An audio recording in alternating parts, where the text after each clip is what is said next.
Italian word of the day for today, Friday, 30 January 2026 is Gemma. Double M, so elongated consonant.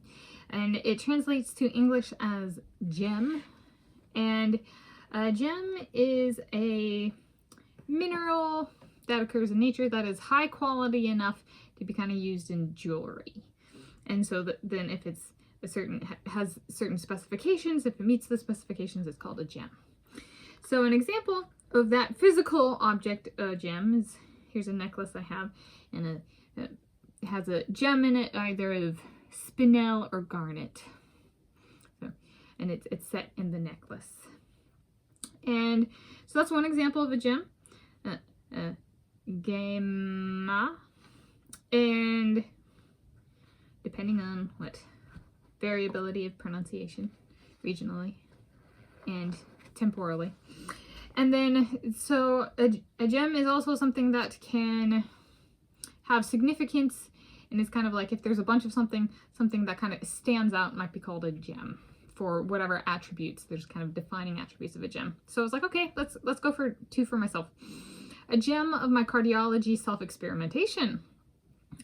So a gem of that is a better appreciation for the female body being a juggernaut in regards to the menstrual cycle, with each wave of PMS/water weight retention being a concrete wall to bust through.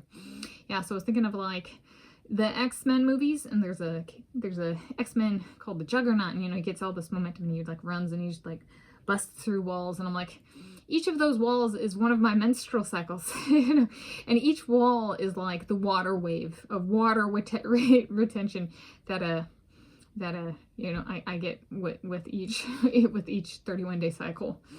And yeah, and I was like, and it's a testament to the female body, because we're like, we're nature's, bloody ones. I spend 7 out of every 31 days bleeding, flow blood, whereas like men, design war just to see blood. And we're like, as a female, it's natural for us once we're of age.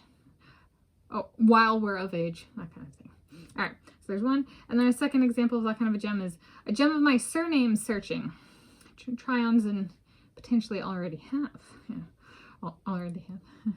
My initials as Tanis Coralee are pronounced TP, which phonetically sounds like a physical form of residence for Native Americans, the TP. I am of Euro-Native American ancestral origins.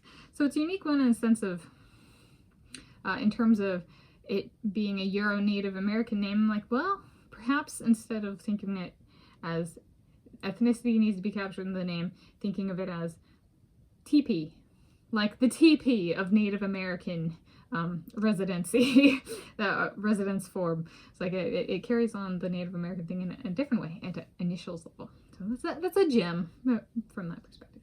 So in Italiano as Gemma, in English as gem.